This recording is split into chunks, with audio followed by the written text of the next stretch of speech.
जागो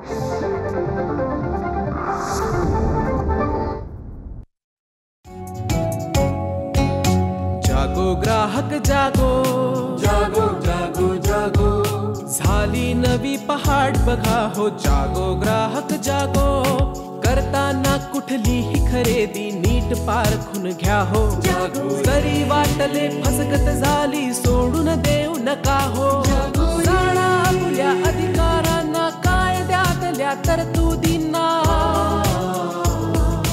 बेईमानांना धडा शिकवूया. जागो ग्राहक जागो, जागो ग्राहक जागो.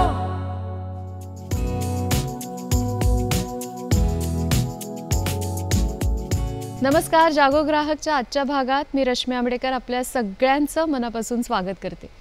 मुंबई ग्राहक पंचायत म्हटल्यानंतर ग्राहकांच्या हक्कासाठी लढणारी, त्यांना जागरूक करणारी आपली संस्था म्हणून आपण तिला ओळखतो.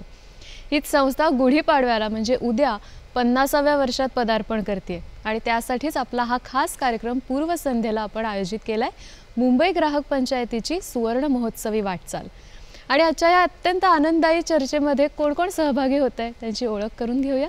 आपल्याबरोबर आहेत ॲडव्होकेट शिरीष देशपांडे सर. नमस्कार सर, कार्यक्रमात तुमचं स्वागत करते. सर कार्याध्यक्ष आहेत मुंबई ग्राहक पंचायतीचे. आपल्याबरोबर आहेत ज्येष्ठ पत्रकार शुभदा चौकर मॅडम. नमस्कार, तुमचंही स्वागत. आणि आपल्याबरोबर आहेत अनुराधा देशपांडे मॅडम. तुमचंही स्वागत. कार्योपाध्यक्ष आहेत मॅडम मुंबई ग्राहक पंचायतीच्या. ही तीनही मंडळी गेली अनेक वर्ष मुंबई ग्राहक पंचायतीशी संबंधित आहेत आणि कार्य करतायत खूप मोठ्या प्रमाणात. त्यांच्याचकडून आज जाणून घेणार आहोत 50 वर्षांचा हा सगळा अनुभव कसा होता, किंवा ही घोडदौडच म्हटली पाहिजे या संस्थेची, ती कशी होती, कुठल्या कुठल्या गोष्टी घडल्या, टप्पे काय आहेत, या सगळ्याबद्दल आज आपण बोलूया. आधी अभिनंदन. एखादी संस्था 50व्या वर्षात पदार्पण करते त्याच्यामागे खूप वेगवेगळे अनुभव असतात, असंख्य गोष्टी घडलेल्या असतात, खूप काम असतं, कष्ट असतात, मेहनत असते आणि त्याचं हे फळ असतं. सातत्याने इतकी वर्ष आपण ग्राहकांसाठी काम करतोय. सुरुवात कशी झाली सर? तुमच्यापासूनच सुरुवात कशी झाली? सुरुवातीपासूनच झाली असं मी म्हणेन.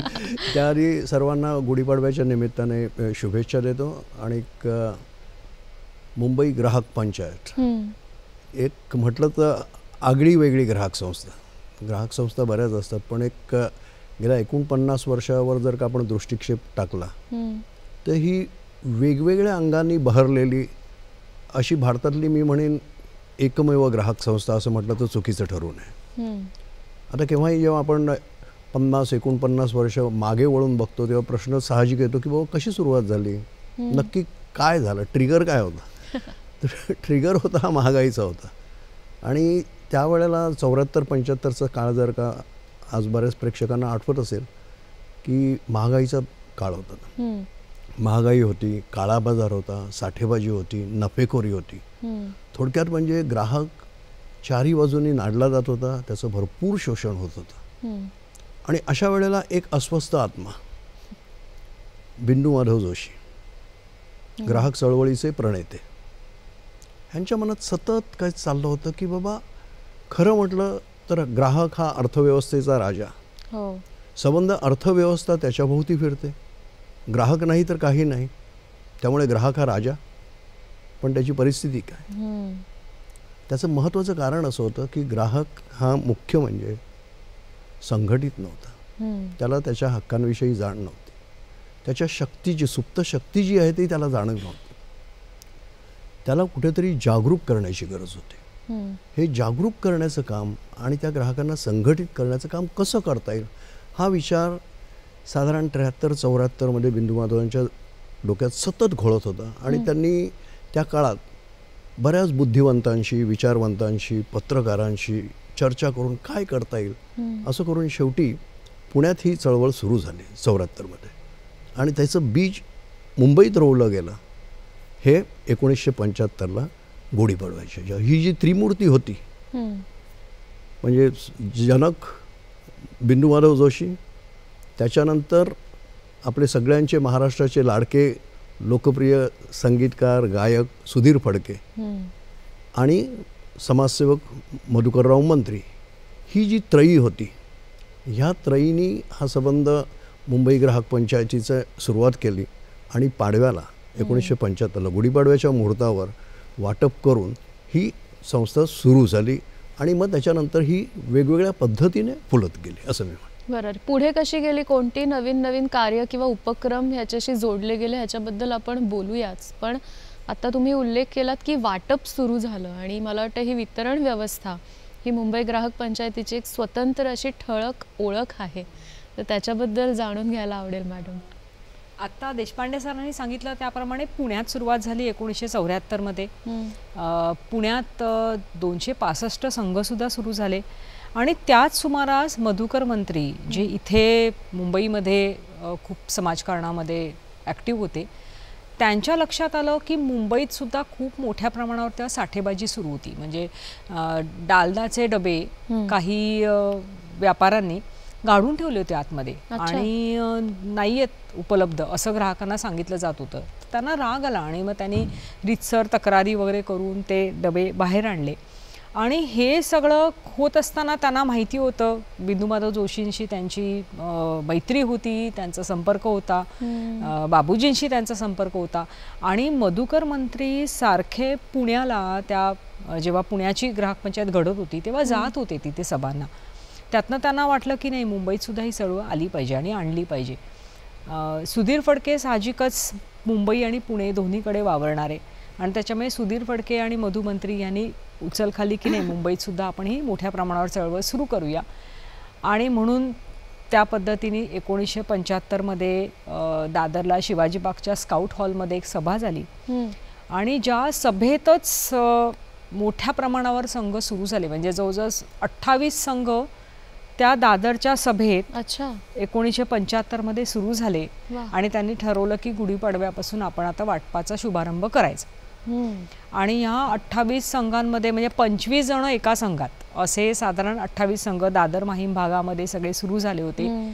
त्या सगळ्या संघांना 10 वस्तूंची एक यादी दिली गेली आणि त्याच्यात गहू, तांदूळ, शेंगदाणे, तेल, साखर, जीवनावश्यक आणि श्रीफळ सुद्धा, सुरुवात म्हणून श्रीफळ. हा, अशी ती यादी जेव्हा साधारण 700 लोकांची यादी एकत्रित केली, समोर आली आणि मग त्या 700 लोकांसाठी खरेदी करायला ही मंडळी मशीद बंदरला गेली. म्हणजे स्वतः मधुकरराव मंत्री होते आणि आप्पासाहेब गोडबोले आणि प्रतिभा गोडबोले हे पण तेव्हा त्यांच्याबरोबर होते. तर त्या प्रतिभा गोडबोलेही त्यांच्याबरोबर मार्केटमध्ये गेल्या होत्या आणि मशीद बंदरला जाऊन त्यांनी अतिशय वाजवी दरामध्ये अनेक व्यापाऱ्यांना भेटून बोलून चांगला दर्जा तो सगळा निवडून असा तो माल आणण्याची व्यवस्था केली. आणि गुढीपाडव्याच्या दिवशी दुपारी 2 पासून तिथे मधुकरराव मंत्री दादरच्या समृद्धी सोसायटीमध्ये राहायचे. तर त्यांच्या आवारात ते ट्रक येऊ लागले आणि 4 वाजल्यापासून ही सगळी सभासद मंडळी आपलं सामान घ्यायला हजर.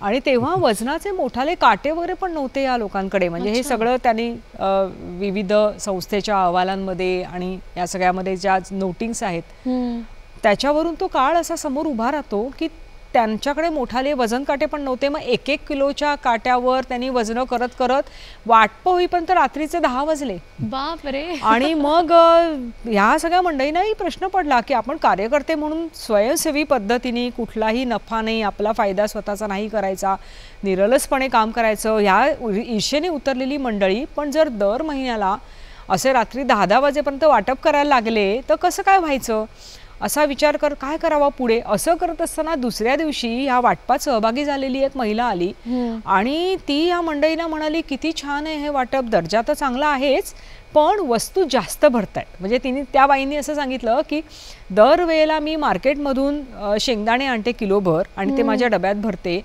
आणि यावेळेचे कालचे तुमचे 1 किलो शेंगदाणे माझी बरणी भरून वाहिली. अच्छा. हा, म्हणजे कुठेतरी वजनातही मारलं जात होतं हेही त्यांच्या लक्षात आलं.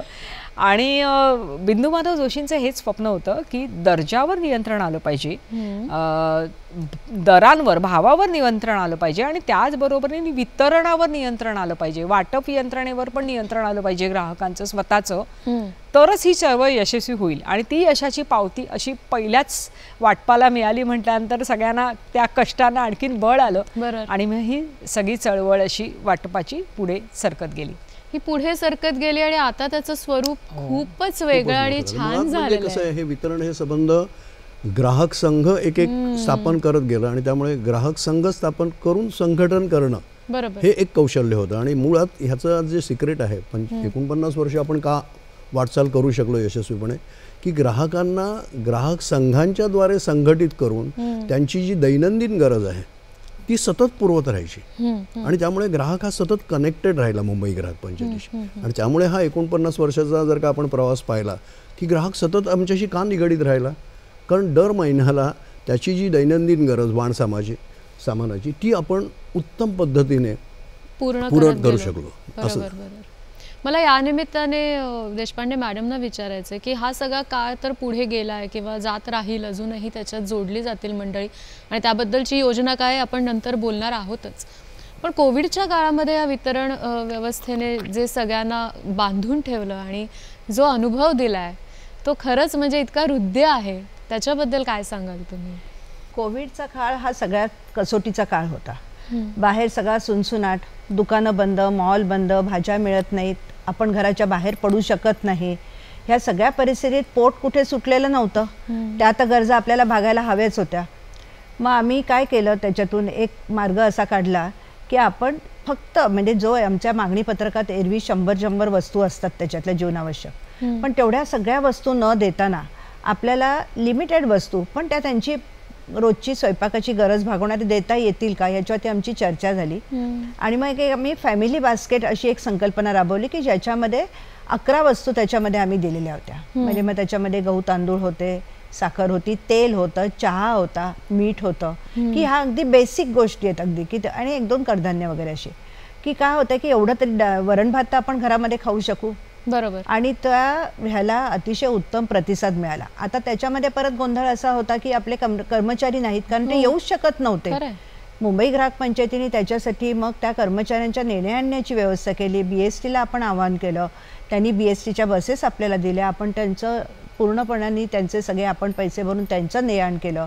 म्हणजे जिथे आमचा 110 जणांचा स्टाफ असतो तो त्यावेळेला जेमतेम 40 जणांचा स्टाफ होता. एवढ्या मोठं जवळजवळ 13,500 सदस्यांना वाटप करणं ही जोक नव्हता त्याच्यातला, आणि लिमिटेड सोर्सेस. पण त्याच्यामध्ये सुद्धा म्हणजे कसं, आणि त्याच्यामुळे काय झालं की सदस्यांच्या मनामधली जी एक भावना निर्माण झाली ना की संकटाच्या काळामध्ये मुंबई ग्राहक पंचायतीने आम्हाला वाऱ्यावर सोडलं नाही, आमचं घर भरलेलं राहिलं. म्हणजे कितीतरी सदस्यांनी अशी भावना व्यक्त केली की मुंबई ग्राहक पंचायतीमुळे आम्ही तरलो, आम्ही पूर्णपणाने आमचं घर कसं भरलेलं होतं. म्हणजे हे सगळं ऐकणं इतकं भावनिकदृष्ट्या इतकं असं हे करणारं होतं ना की म्हणजे ज्यावेळेला सगळं चांगलं असतं, सुरळीत चाललेलं असतं, त्यावेळेला कुठलाही प्रॉब्लेम नसतो, कारण आपल्याला कळत नाही की आपण काय संस्था करत असते आणि मुंबई ग्राहक पंचायतीसारखी स्वयंसेवी संस्था काय करत असते. पण त्यावेळेलाच ह्या स्वयंसेवी संस्थेनी मागचा पुढचा विचार न करताना कोरोनाला आपण बाहेर पडलं तर काय होईल. आमच्याकडे 2-3 आमचे असे कार्यकर्ते, म्हणजे मी माझी सहकारी ज्योती मोडक तिचा उल्लेख करीन, कारण त्यावेळेला आम्ही जवळ राहत होतो संस्थेच्या, त्यामुळे जवळ यायचं, रोजचं यायचं, तिथे रोजचं बघायचं तिथे काय सामान पुरतंय नाही पुरतंय, कसं मागवलं जातं, ह्या सगळ्या गोष्टींचा विचार करून वाटप केलं आणि तो काळ ओलांडला बाबा. मला अगदीच कल्पना आहे की ह्याच्यातले काही क्षण हे खूप इमोशनल असणार आहेत, विशेष करून तुम्हा दोघांसाठी, कारण मॅडम म्हणाला तसं की 40 वर्ष तुम्ही ह्याच्याशी जोडलेले आहात. या सगळ्यामध्ये मुंबई ग्राहक पंचायत ओळखलीच जाते ग्राहक संरक्षण आणि त्यांच्यासाठी जे कायदे किंवा त्यांना हक्क त्यांचे मिळवून देण्यासाठी. याबद्दल सर सविस्तर काय सांगाल तुम्ही? ग्राहक चळवळीची कामं म्हणजे मुख्य म्हणजे ग्राहक शिक्षण आणि ग्राहक संरक्षण या 2 विभागात विभागली जातात. एकीकडे आपल्याला ग्राहकांची जागृती करायची असते, कारण ग्राहक बराचसा निद्रिस्त असतो, आणि दुसरीकडे त्याचं जे शोषण होत असतं बाजारपेठेत त्याच्यातनं त्याचं संरक्षण करायचं असतं. आणि हे संरक्षण करण्यासाठी मुंबई ग्राहक पंचायतीने गेल्या 49 वर्षात ग्राहक हिताच्या अनेक मोहिमा राबवल्या, अनेक. आणि त्याच्यातनं कसे वेगवेगळ्या पद्धतीने आपण ग्राहकांचं संरक्षण करत आलो याची 1-2-3 उदाहरणच मी फक्त सांगेन. आता एक साधं उदाहरण मला आठवतं 2010 मधलं. त्यावेळेला विजेचे दर, आता वीज ही म्हटलं तर आपल्याकडे सगळीकडे जवळजवळ मक्तेदारी आहे. आज जरी वीज कायदा म्हणत असला की तिथे स्पर्धा पाहिजे तरी पण मक्तेदारीच आहे की ही एरिया म्हटली की हाच वीज उत्पादक आणि डिस्ट्रीब्युटर असेल. त्यावेळेला MERCने म्हणजे महाराष्ट्र राज्य वीज नियामक मंडळाने उपनगरातल्या वीज कंपनीचे दर प्रचंड वाढवले, आणि त्याचबरोबर मुंबईत वीज देणाऱ्या इतर कंपन्यांचे रेट्स त्या मानाने कमी होते. पण इकडला वितरक तिकडे येऊ शकत नाही. आणि इथे नेमकं मुंबई ग्राहक पंचायतीने बोट ठेवलं आणि नुकताच त्याच्यावर सुप्रीम कोर्टाने काही महिन्यांपूर्वी निर्णय दिला होता. त्याचा फायदा घेऊन आपण महाराष्ट्र राज्य वीज नियामक आयोगाला सांगितलं की इथे आता मुंबईच्या उपनगरात दुसरा स्पर्धक येणं आवश्यक आहे. आणि त्याप्रमाणे मोठा कॅम्पेन आपण केला आणि संबंध वीज वितरणातली आपण सिस्टीमच बदलून टाकली. आणि त्याच्यातनं एक वेगळा कॉल आपण दिला, से टाटा टू रिलायन्स. आणि त्याप्रमाणे एका कंपनीला छेद देत दुसरी कंपनी देखील इकडे येऊ शकते आणि ग्राहकांना स्वस्त दरात वीज उपलब्ध करू शकते हे आपण दाखवून दिलं. आणि ते कायद्याच्या चौकटीत बसवून दाखवून दिलं. This is the first of its kind. आणि त्याच्यानंतर काय झालं की अशा पद्धतीने एका फटक्यात काही महिने आपण ही जी मोहीम राबवली त्याच्यातनं जवळजवळ 1.5 लाख ग्राहक, वीज ग्राहक हे त्या महागड्या वीजदाराकडनं देणाऱ्या कंपनीकडनं स्वस्त वीज देणाऱ्या कंपनीकडे मायग्रेट होऊ शकले. ही एक अशीच मोहीम आपण राबवली. त्याच्यानंतर दुसरी एक मोहीम मला आठवत आहे, तो लढा होता तो आमचा मोठ्या फार्मास्युटिकल, बहुराष्ट्रीय फार्मास्युटिकल कंपनीकडनं. ह्या कंपनीने त्यांची रिजेक्टेड आणि कालबाह्य झालेले ड्रग्स एक डीलर रिसायकल करत होता आणि ती परत बाजारपेठेत येत होती. एक छोटीशी बातमी होती ती पेपरात आलेली, पण ती आम्ही टिपली आणि आम्ही त्याच्याविरुद्ध आक्षेप घेतला. आणि त्या कंपनीला सांगितलं हे खरं असेल तर हे आक्षेपार्ह आहे, ग्राहकांची माफी मागा आणि याच्यापुढे असं होणार नाही याचं आम्हाला आश्वासन द्या. त्यावेळेला त्यांनी हे मला वाटतं 1994ची घटना होती, फारशी दखल घेतली नाही. म्हटलं आता पुढे जायचं म्हणून आम्ही FDA कमिशनरकडे तक्रार केली की बाबा ही गंभीर बाब आहे, याचं व्हायला पाहिजे. आणि सांगतो त्यावेळेला सुदैवाने एक खूप तडफदार FDA कमिशनर अरुण भाटिया त्यावेळेला होते. त्यांनी हे सबंध मॅटर इन्व्हेस्टिगेट केलं, चौकशी केली. आणि थोडक्यात सांगायचं म्हणजे त्याचा नतीजा काय झाला तर ह्या बहुराष्ट्रीय कंपनीला हे सगळं कायद्याचं उल्लंघन केलं आणि ग्राहकांची सुरक्षितता धोक्यात आणल्याबद्दल त्यांच्या ठाणा, मुंबई आणि नाशिकमधल्या फॅक्टरीज 10 दिवस बंद करण्याची शिक्षा भोगावी लागली. एक ग्राहक संघटना आणि त्यांचे आमचे सारखे छोटे कार्यकर्ते काय करू शकतात ह्याची ही एक झलक. त्याच्यानंतर म्हटलं तर आम्ही जाहिरातींविरुद्ध बरेच मोहिमा आखल्या. आणि मला वाटतं जाहिरातींबद्दल बोलायचं असेल तर मला वाटतं अनुराधा याच्याबद्दल जास्ती चांगलं सांगू शकेल की काय काय जाहिरातींबद्दल आम्ही काय काय केलं. मॅडम, मुंबई ग्राहक पंचायतीमध्ये ॲडवॉच क्लब म्हणून आपला एक छोटासा उपविभाग आहे आणि त्या विभागाचं कामच असं आहे की अनुचित प्रथेविरुद्ध लढणं किंवा अनुचित जाहिरातींविरुद्ध आवाज उठवणं. आता काय होतं की जाहिराती हा इतका संवेदनशील विषय आहे की ज्याचा इम्पॅक्ट मोठ्यांवरही होतो आणि लहान मुलांवरती तर जास्तीत जास्त होतं. अशा वेळेला ज्या जाहिराती तुम्हाला सातत्याने तुम्हाला म्हणजे काय म्हणतो ना आपल्या प्रत्येक कार्यक्रमामध्ये व्यत्यय आणतात.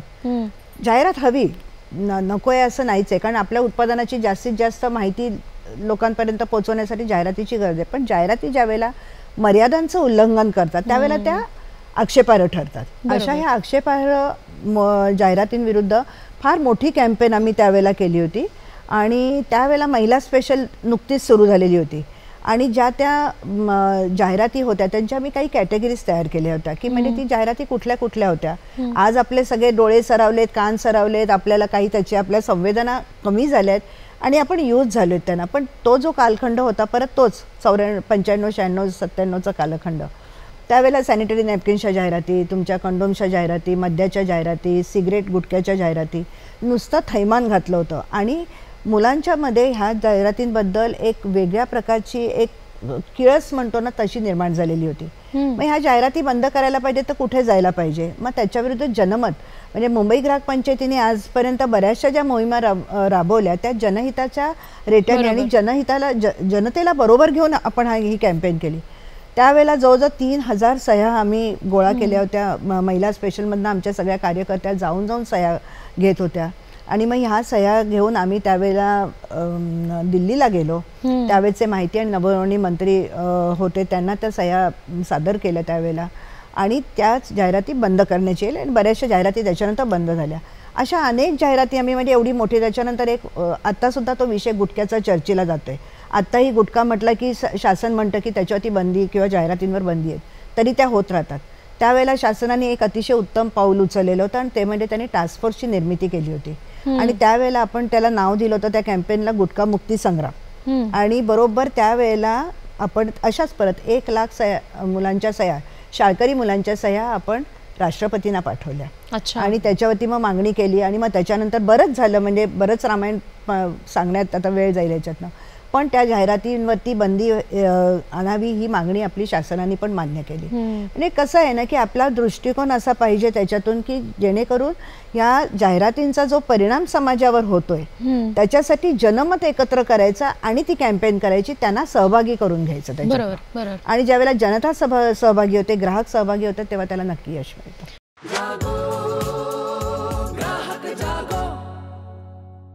ह्या सगळ्यासाठी ग्राहकांचं शिक्षण हे सुद्धा खूप महत्त्वाचं आहे, ती जागरूकता निर्माण होणे. त्याच्याबद्दल काय सांगाल? आणि त्याबरोबरीने मला दुसरं असं विचारायचं आहे की मुंबई ग्राहक पंचायतीतर्फे शाश्वत जीवनशैली ही सुद्धा सगळ्यांपर्यंत पोहोचवली जाते, ती पण एक शिक्षणाचाच भाग आहे खरं तर. याबद्दल काय सांगाल मॅडम? मुळात कसं ना, ही चळवळ आहे ही पूर्णपणे मध्यमवर्गीय सुशिक्षित मंडळींची आहे. आणि सुशिक्षित मंडळींना हे नक्की माहिती आहे की ज्ञान ही मोठी शक्ती आहे आणि कोणतीही गोष्ट आपण ज्ञानाच्या बळावर पार करू शकतो. आता अनुराधाताईंनी सांगितलेलं उदाहरण पण त्याच प्रकारचं आहे. तर या संस्थेने पहिल्यापासून स्वतःचं मुखपत्र ठेवलं, म्हणजे 75ला संस्था सुरू झाली आणि 76 पासून संस्थेचं छापील मुखपत्र आहे. आणि जी वार्षिक वर्गणी घेतली जाते, म्हणजे तेव्हा 1 रुपया वार्षिक वर्गणी होती आणि आज ती 20 रुपये आहे. म्हणजे आजही मासिक वर्गणी फार नाहीये, तेव्हा 1 रुपया मासिक आणि आता 20 रुपये मासिक. हे अंक आता ऐकूच येत नाहीत खरं सांगायचं तर. 1 रुपया 20 रुपये. त्यातही सुधीर फडके यांनी तेव्हा ही सूचना केली होती. त्यांचं एक पत्र मध्यंतरी मला ग्राहक भवनात पाहायला मिळालं त्या संदर्भातलं, की दर महिन्याला 1 रुपया का घ्यायचा आपल्या सभासदांकडून, तर ह्या सगळ्या गरजा भागवण्यासाठी, शिक्षण असेल, चळवळ असेल, आणि त्याच्यातून ही मुखपत्र जे आहे, ही पत्रिका जी ग्राहकची आहे, ही वाटपाबरोबर प्रत्येक सभासदाला मोफत दिली जाते.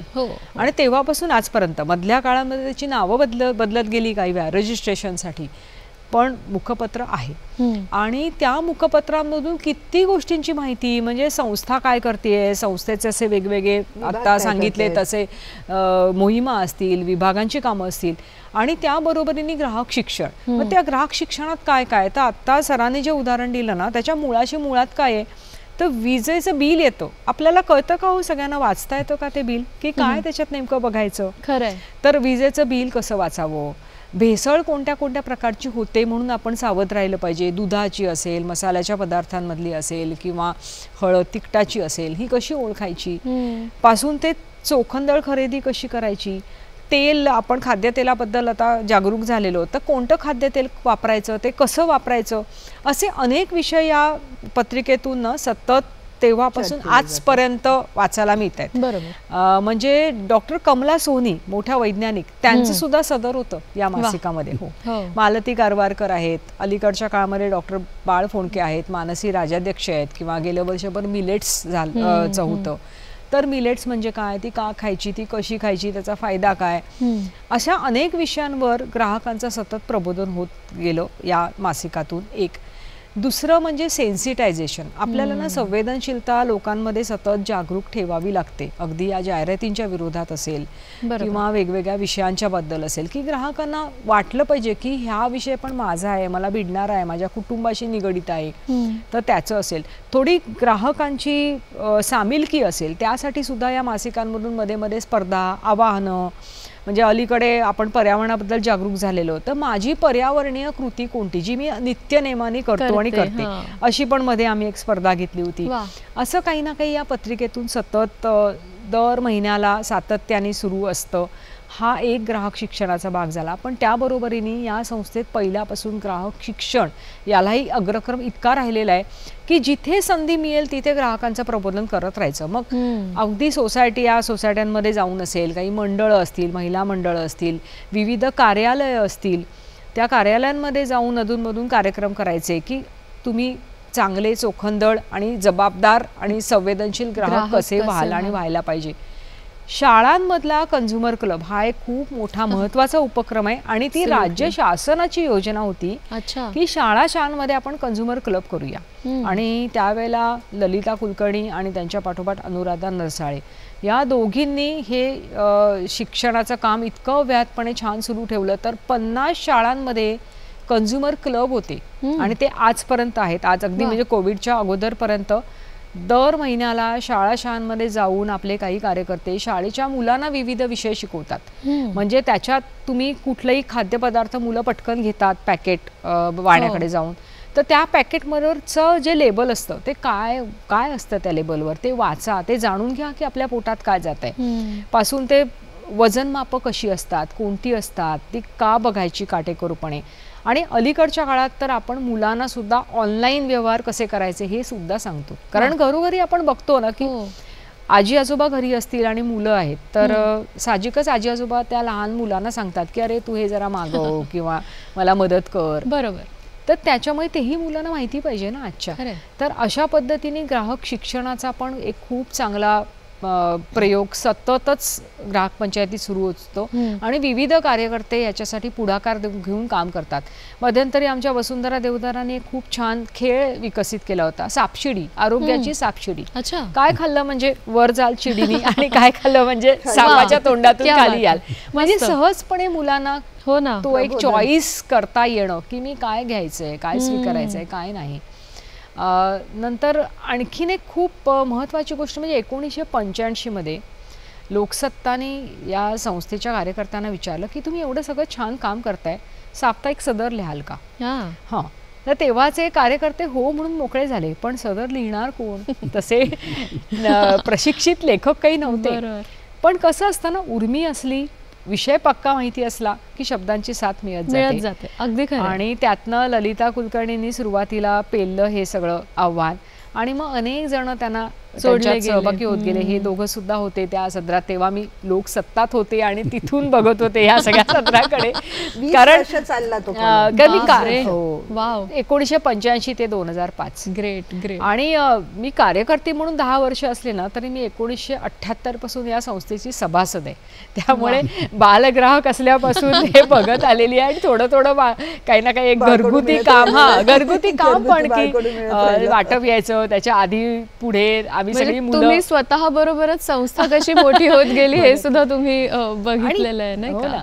आणि ह्या एक सदर नाही म्हणजे लोकसत्तेचं एक सदर निमित्त झालं. ते सदर इतकं गाजलं आणि इतकं प्रभावी ठरलं की त्या सदरातून अनेक मोहिमा सुरू झाल्या, अनेक चळवळींचा जन्म त्या सदरातून झालेला आहे. आणि मग त्यानंतर तेव्हापासून आजपर्यंत ना अनेक वृत्तपत्र, दूरदर्शन असेल, आकाशवाणी असेल, विविध वाहिन्या असतील, असं सगळीकडे काहीही ग्राहकांचा प्रश्न आला की मुंबई ग्राहक पंचायतीला पाचारण केलं जातं की तुम्ही या विषयावर लिहाल का किंवा मांडाल का. कारण त्याची आणखीन एक महत्त्वाची गोष्ट म्हणजे मुंबई ग्राहक पंचायतीच्या कार्यकर्त्यांनी ना एक हा पण विश्वास संपादन केलाय की जे काही ग्राहक पंचायतीचे कार्यकर्ते करतील ते नक्की बरोबर असेल, ऑथेंटिक असेल आणि कुठेही ते समतोल पण ढळणार नाही. म्हणजे अतिशय संतुलित पद्धतीने मांडलं जाईल. ह्या प्रकारचा विश्वास पण माध्यमांच्या मनात मुंबई ग्राहक पंचायतीच्या कार्यकर्त्यांनी पहिल्यापासून रुजवलाय. त्यामुळे पण असेल की आज सगळ्या माध्यमांमध्ये मुंबई ग्राहक पंचायतीच्या कार्यकर्त्यांना कुठे ना कुठे संधी मिळत असते, ते घेतही असतात. आणि अशा पद्धतीने प्रबोधनाचं, शिक्षणाचं काम अखंड अव्याहतपणे सुरू आहे आणि ते राहिलंच पाहिजे. शुभदाच्या मुद्द्याला फक्त एक मी छोटीशी सप्लिमेंट करीन की ग्राहकांशी हितगुज याच नावाने मुंबई दूरदर्शनवरती हाच कार्यक्रम चालू होता. 13 एपिसोडचा तो झाला. आणि त्यावेळेला सरोज सातोसकर म्हणून आमच्या एक कार्यकर्त्या होत्या आणि त्यांच्या संकल्पनेतून इथे ती अरेंजमेंट व्हायची इथे आणि 13 एपिसोड झाले. थोडक्यात ते थोडंसं रजनी टाईप होतं. म्हणून मला तर दूरदर्शनवरती आपला हा कार्यक्रम आज इथे होतोय त्या निमित्ताने ती आठवण आठवली. मला जोडायला आवडेल की इथे सुजाण आणि सुशिक्षित कार्यकर्ते असल्याचा आणखीन एक फायदा म्हणजे हे जे ग्राहक शिक्षण होतं ना कधी पठडीबाद झालं नाही. म्हणजे कार्यकर्त्यांनी काय काय किती प्रयोग करावेत. तर पथनाट्य सादर केली गेली. अगदी पूर्वीच्या कार्यकर्त्यांपासून अलीकडच्या आमच्या नीला म्हात्रेंपर्यंत त्या अनेक जणी पथनाट्य लिहायच्या. आणि मुकुंदराज कुलकर्णी म्हणून एक कार्यकर्ते होते जे कीर्तन लिहायचे, ग्राहक विषय का हे सगळं. हो. आणि मग ती पण सादर व्हायची ठिकठिकाणी, मेळाव्यांमध्ये असेल किंवा कुठल्या सोसायट्यांमध्ये जाऊन एकत्रीकरणं असतात त्यावेळेला असेल. तर अशी विविध माध्यमं सुद्धा वापरलेली आहेत. किंवा मी जे शाळांचे क्लब म्हटलं ना, त्या शाळेच्या कन्झ्युमर क्लबमध्ये सुद्धा मुलांसाठी बालग्राहक नाटुकली स्पर्धा व्हायची वर्षानुवर्ष. प्रत्येक शाळेचा एक संघ असायचा, तो बालनाटुकडी सादर करायचा आणि मग त्यांना बक्षिसं दिली जायची, वक्तृत्व स्पर्धा असतील, असं विविध माध्यमातून हे ग्राहक शिक्षणाचं प्रचाराचं काम ना चालू आहे आणि पुढेही चालू राहणार आहे.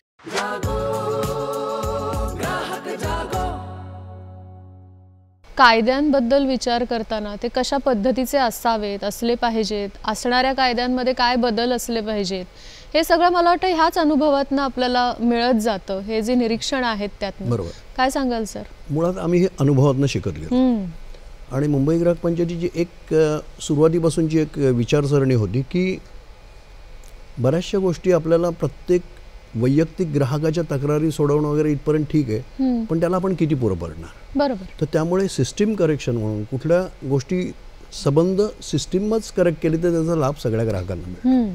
कायदा हे एक त्यातलं महत्त्वाचं आहे. आता ते सांगण्याच्या आधीची एक गोष्ट सांगतो की जी सांगायलाच पाहिजे की जो मुंबई ग्राहक पंचायतीचा मानबिंदू आहे की कायद्यातनं लढाई देताना ग्राहकांसाठी आम्ही जो नवीन ग्राहक संरक्षण कायदा आला 1986 साली, त्यावेळेला आम्ही स्कूटर डिपॉझिटर्सचा लढा लढलो आणि त्यावेळेला असंख्य ग्राहकांनी वेगवेगळ्या स्कूटर कंपन्यांकडे 500 रुपये डिपॉझिट देऊन स्कूटर नोंदणी केली होती आणि त्यावेळेला तो तुटवडा होता, ते तुटवड्याचे दिवस होते, त्यामुळे त्याची खूप वेटिंग लिस्ट होती. नंतर लोक कंटाळले आणि त्यांनी कॅन्सल केले, लोक पैसे परत मागायला लागले आणि ह्या कंपन्यांनी पैसे द्यायला चक्क नकार दिला. कारण छोटी रक्कम होती, 500 रुपये, त्याच्यासाठी ग्राहक कुठपर्यंत लढणार हे ह्या कंपन्यांनी ओळखलं होतं आणि त्यामुळे ते नाकारत होते. अशा अनेक तक्रारी येत होत्या. त्या सगळ्या तक्रारींना एकत्र करून मुंबई ग्राहक पंचायतीने क्लास ॲक्शन म्हणून तक्रारी दाखल केल्या आणि दिल्लीच्या राष्ट्रीय आयोगात LML कंपनीविरुद्ध आपण ती तक्रार केली आणि तिथे मला सांगायला आनंद वाटतो की आपण 4,22,000 ग्राहकांना एकूण त्यांचे 500 रुपये सव्याज मिळून 40 कोटी रुपये त्यावेळेला 1989 मध्ये 40 कोटी रुपये दिले. पण त्याच्यासाठी जो लढा दिला तो खरोखर म्हणजे उल्लेखनीय अशासाठी की कायद्यात तशी प्रत्यक्ष आणि थेट तरतूद नव्हती आणि त्याच्यावर ही केस आर्ग्यू करताना मला त्या न्यायाधीशांनी सांगितलं, राष्ट्रीय आयोगाच्या अध्यक्षांनी, की ह्या कायद्यात ही अशी तरतूद नाही, तुम्ही क्लास ॲक्शनची हे अनामिक ग्राहकांना, कारण सगळी 4 लाख नावं आमच्याकडे पण नव्हती, तर त्यावेळेला ही आमचा आग्रह होता की ह्या सगळ्या अनामिक ग्राहकांना देखील राष्ट्रीय आयोगाने रिफंड दिला पाहिजे, परतावा दिला पाहिजे. ते म्हणाले ह्या कायद्यात तशी तरतूदच नाही. मग आपण वेगळ्या पद्धतीने सांगितलं की हा एक वेगळा नियम आहे ग्राहक संरक्षण नियमावलीमध्ये की तिथे तुम्हाला अधिकार आहे आयोगाला की ह्या कंपनीकडनं काही कागदपत्र असतील संबंधित तर ते मागून घ्यायचा तुम्हाला अधिकार आहे. त्यामुळे तुम्हाला जर का नावच पाहिजे असतील तर ह्या कंपनीला सांगा. आणि त्याप्रमाणे राष्ट्रीय आयोगाने सांगितलं आणि म्हणून तो इतिहास घडला. आणि त्याचं पुढचं फलित म्हणजे नुसत्या 4,22,000 ही मर्यादा राहिली नाही. मला सांगायची गोष्ट ती आहे की 4,22,000 लोकांना मिळाले 40 कोटी. त्याच्यानंतर ह्याच राष्ट्रीय आयोगाच्या अध्यक्षांनी सरकारला शिफारस केली की ही जी तरतूद इथे नाही आणि आम्हाला अशा थोडंसं वळसा घेऊन करावी लागली, तर ग्राहक संरक्षण कायद्यात आता तुम्ही दुरुस्त करा आणि एकाच ग्राहकाला त्याच्यासारखे अनेक बाधित ग्राहकांसाठी लढा देण्याचं, ज्याला क्लास ॲक्शन म्हणतो, ती तरतूद तुम्ही करा. आणि त्याप्रमाणे 1993 मध्ये केंद्र सरकारने ज्या दुरुस्त्या केल्या, ह्याच्यात संसदेने दुरुस्त्या केल्या, त्याच्यातली ही एक दुरुस्ती होती. आणि त्यामुळे आज ग्राहक संरक्षण कायद्याखाली एक ग्राहक देखील अशा त्याच्याबरोबरच्या सगळ्या अनामिक ग्राहकांसाठी लढा देऊ शकतो. हा एक मुंबई ग्राहक पंचायतीने दिलेला हा एक मोठा लढा होता. दुसरी गोष्ट कायद्याच्या बाबतीत म्हटलं तर आणि लढे आम्ही बरेच दिले. आणि एक लढा मला आठवतो, तो परत मोठ्या कंपनी विरुद्ध होता, एनरॉन.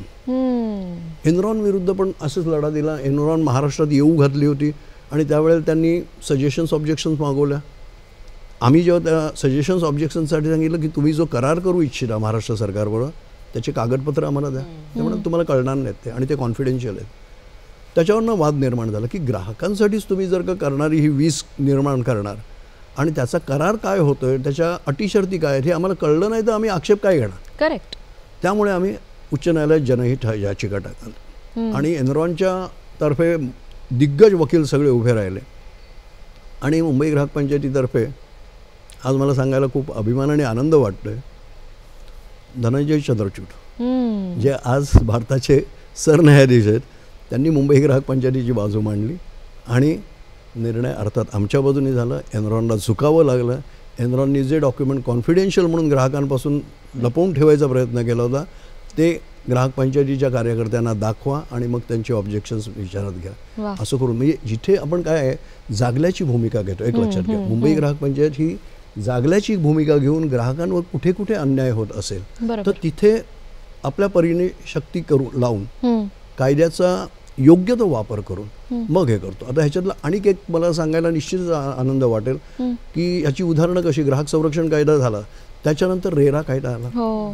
रेरा कायदा, real estate regulation development act, हा कायदा तर आला त्यावेळेला म्हणजे येऊघात होता, त्यावेळेला महाराष्ट्रासाठी दुसरा रिअल इस्टेट कायदा तयार केला होता. पण आपण मुंबई ग्राहक पंचायतीतून अभ्यास केला आणि येणारा रेरा कायदा आणि महाराष्ट्रात येऊ घातलेला किंवा जवळजवळ आलेला तो जो कायदा होता त्याच्यात जमीन आसमानाचा फरक होता. आणि रेरा कायदा केंद्राचा हा जास्ती ग्राहक हिताशी जुडलेला आणि ग्राहकांचं संरक्षण करणारा होता. म्हणून मुंबई ग्राहक पंचायतीने पार्लमेंटरी कमिटी पुढे अभ्यासपूर्ण प्रतिनिधित्व केलं आणि त्यावेळेला सांगितलं की महाराष्ट्राला देखील रेरा पाहिजे. त्यावेळेला महाराष्ट्र सरकारने सांगितलं की आमच्याकडे हा कायदा आहे, आम्ही सांगितलं त्याची गरज नाही, तो रद्द करा.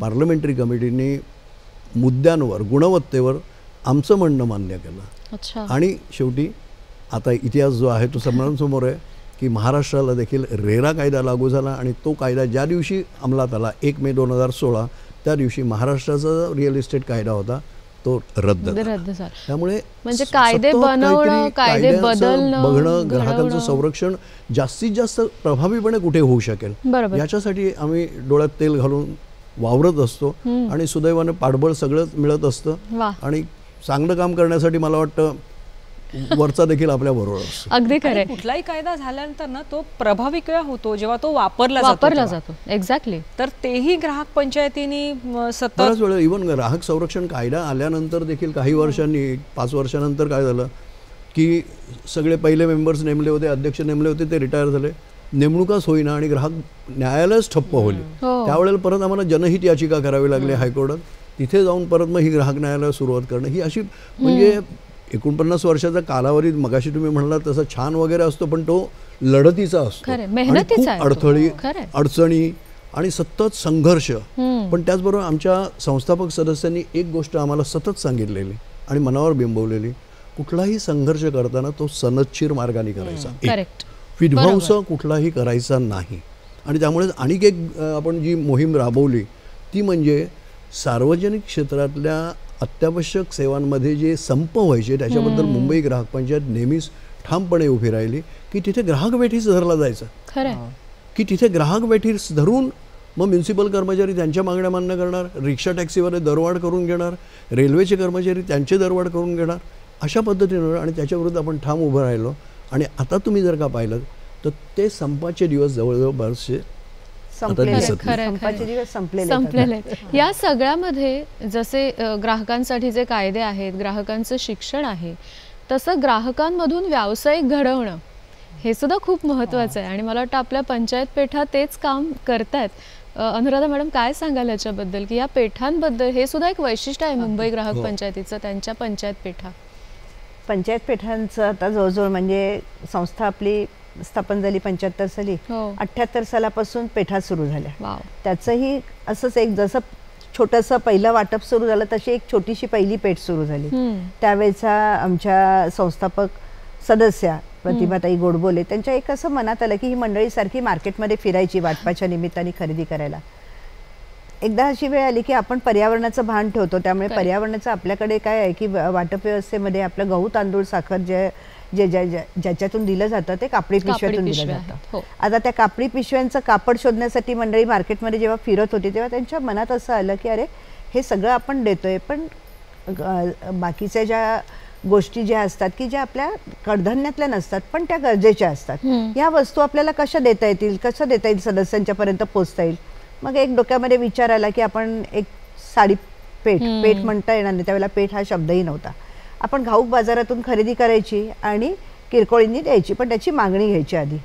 त्याप्रमाणे त्यांनी त्या पद्धतीवर म्हणजे ती पहिली संकल्पना, पहिलं पडलेलं ते बीज, त्यावेळेला 700 साड्यांची मागणी आली आणि खरं प्रत्यक्षात विक्री झाली 1700 साड्यांची. त्याच्यातून एक विश्वास निर्माण झाला की लोक आपल्याकडे येत आहेत आणि आपण जे काही देतोय ते लोकांना आवडते. कारण शेवटी कसं असतं ना की आमच्या वाटपातून जे सामान जातं त्या सामानाचा तुम्हाला आधी अनुभव नसतो, तुम्हाला तो फील नसतो त्याला, की तुम्ही हातात घेऊन गहू तांदूळ बघू शकत नाही. मागणी घेतली, आलं तुमच्या दारात, तेवढ्या विश्वासाने ग्राहक घेतात.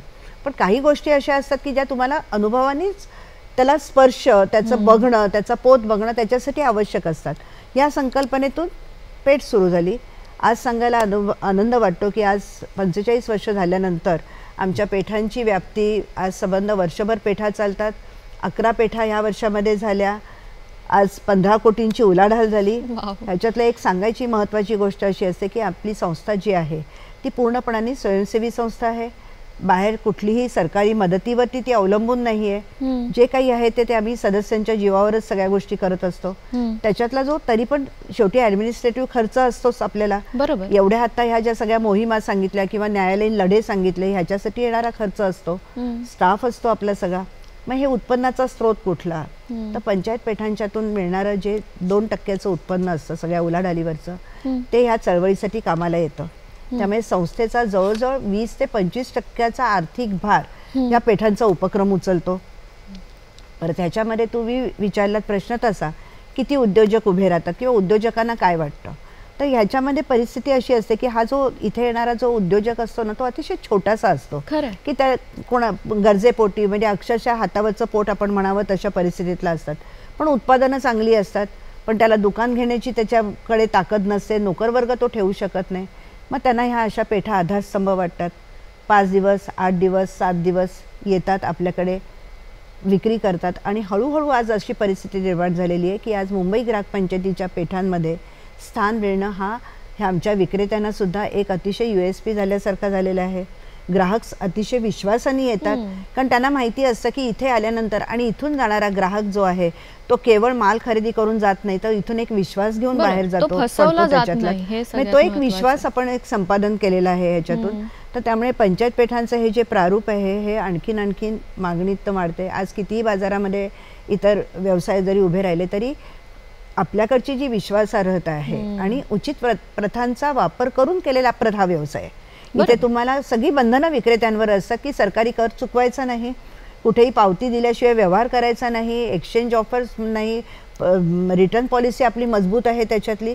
आणि एखादी तक्रार उद्भवली तर तक्रार निवारण सुद्धा करण्याची आपल्याकडची यंत्रणा आहे. या सगळ्याच्या ह्याच्यावरती ह्या पेठा काम करतात त्या ह्याच्यातून. तर त्यामुळे पेठांचं हे प्रारूप खूप छान आहे. ह्याच्यातून कितीतरी उद्योजक अतिशय छोट्या पद्धतीने आले, ते आज मोठे व्यावसायिक झालेले आहेत आणि ते त्याची कृतज्ञता व्यक्त करतात.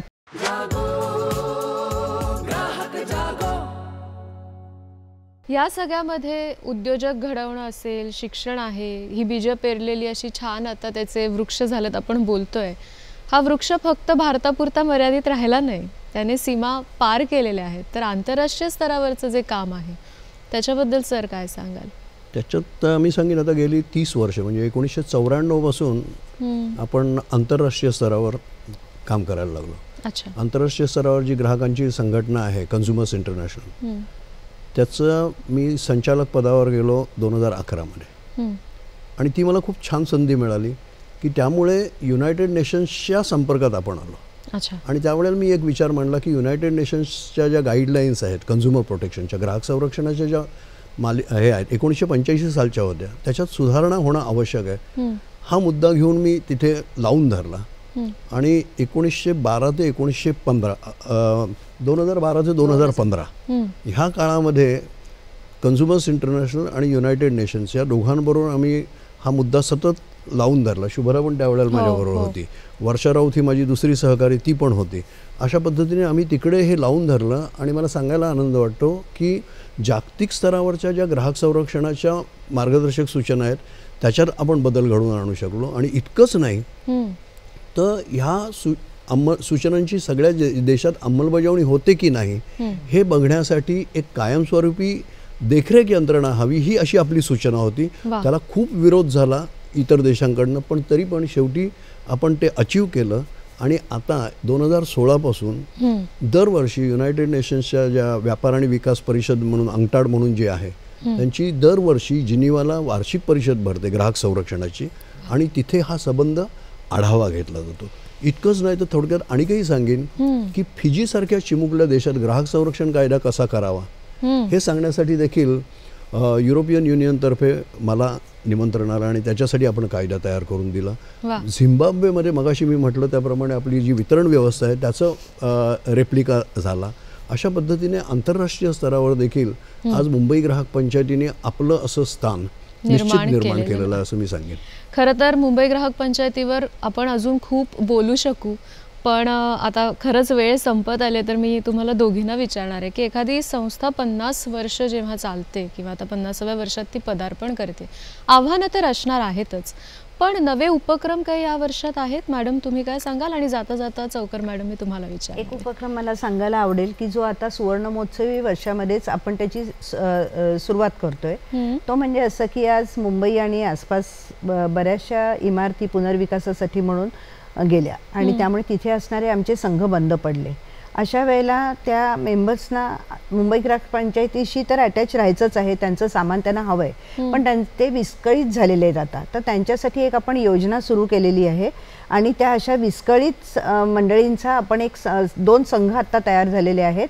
एक पार्ल्याला होतोय, ईस्टला होतोय आणि एक आमच्या जिथे आमचं मुख्य ऑफिस आहे त्या गोडाऊनला तो संघ स्थापन होते. त्याच्यातला फरक फक्त एवढाच आहे की तिथे त्या सदस्यांना येऊन तिथे सामान त्यांना घेऊन जावं लागणार आहे की जे आतापर्यंत आमचं संघपोच सामान होत होता, तर तो तिथे येऊन त्यांना घेऊन जायला लागेल. पण त्याच्यासाठी आम्ही जाहीर आवाहन करतो की ज्यांना कोणाला सामान संस्थेचं हवं असेल त्यांनी आमच्याशी संपर्क करावा आणि आमच्या ह्याच्यामध्ये त्यांनी सहभागी व्हावं. म्हणजे कोणीही जे सिंगल असतील ते कोणी म्हणजे आता सदस्य नाही आहेत आता, पण त्यांना सदस्य होण्याची इच्छा आहे आणि त्यांना सामान हवंय, ती मंडळी आमचे सदस्य होऊ शकतात. पत्ता सांगाल एकदा म्हणजे जेणेकरून आपले सगळे फोन नंबर पण देते तुम्हाला. आणि पत्ता आहे की ग्राहक भवन, मुंबई ग्राहक पंचायत ग्राहक भवन, JVPD स्कीम, संत ज्ञानेश्वर मार्ग, विलेपार्ले पश्चिम, कुपर हॉस्पिटलच्या मागे. चौकर मॅडम जाता जाता काय सांगा, मुंबई ग्राहक पंचायत 50 वर्ष. आव्हानं तर बरीच आहेतच, कारण आपल्या सगळ्यांना माहिती आहे की आता इतक्या सहजपणे सगळ्या वस्तू उपलब्ध झालेल्या असतानाही हे संघ टिकवून ठेवणं किंवा अशा पद्धतीचं वितरणाचं मॉडेल ज्याच्यात स्वतःला थोडे का होईना कष्ट घ्यावे लागतात, तर ते टिकवून ठेवणं हे आव्हान आहेच. त्या आव्हानाला थोडंसं तोंड देण्यासाठी आता अनुराधाताई म्हणाल्या तसं ती पण एक योजना आता आम्ही सुरू करतोय. त्याबरोबरीने खूप मोठ्या प्रमाणावर आपल्याला ग्राहक जागृती, ग्राहक शिक्षण, त्याच्यासाठी नवीन नवीन माध्यमं, म्हणजे नुसती आता छापील माध्यमं पुरणार नाही आहेत किंवा TV, रेडिओ ही पण पुरेशी नाही आहेत, तर त्याच्या पलीकडे जाऊन आपल्याला समाज माध्यमांवरून सुद्धा तरुणाईला एकत्र करावं लागेल. अशी बरीच आव्हानं आहेत. फक्त ही आव्हानं पेलताना किंवा असं नवीन नवीन काही करताना ना, एक मला बिंदू माधव जोशींचं एक वचन आहे जे मला मध्यंतरी त्यांच्याच एका पुस्तकामध्ये वाचायला मिळालं, ते आवडेल वाचून दाखवायला. तर त्यांनी 1975 साली ग्राहक दर्शन म्हणून त्यांच्या पुस्तकात म्हटलंय की दिवसेंदिवस समाजाची विस्कळीत अवस्था वाढत चाललेली आहे.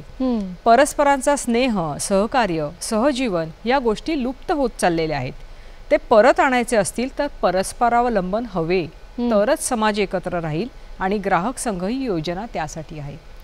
तर आजच्या समाजात सुद्धा एकीकडे विस्कळीत, स्वयंपूर्ण असं आपण जगत असताना परस्परावलंबन हवंय कुठेतरी, आणि त्याची पण एक आवश्यकता आहे. समाजाचे धागे विणले जाण्यासाठी आणि ग्राहक संघ ही त्यासाठीची योजना आहे.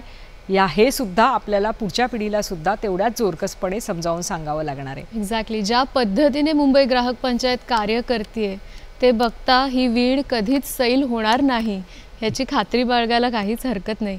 ह्याच नोटवर आपण थांबूया. पुन्हा एकदा मुंबई ग्राहक पंचायतीच्या 50व्या वर्षात पदार्पण केलं त्यांनी. खूप खूप शुभेच्छा, अभिनंदन, पुढच्या वाटचालीसाठी सुद्धा शुभेच्छा आणि तुम्हा तिघांचेही मनापासून आभार की आज तुम्ही इथे येऊन छान गप्पा मारल्यात. आपण नव्या विषयासह भेटणार आहोतच. उद्याच्या गुढीपाडव्याच्या आपल्या सगळ्या प्रेक्षकांना मनापासून शुभेच्छा देते आणि आजच्या कार्यक्रमात इथेच थांबूया. धन्यवाद.